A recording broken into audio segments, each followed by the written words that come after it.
ఆత్మ ఉందని ఎలా నిరూపించగలం?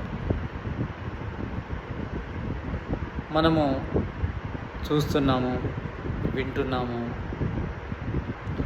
సుఖదుఖాలు అనుభవిస్తున్నాము,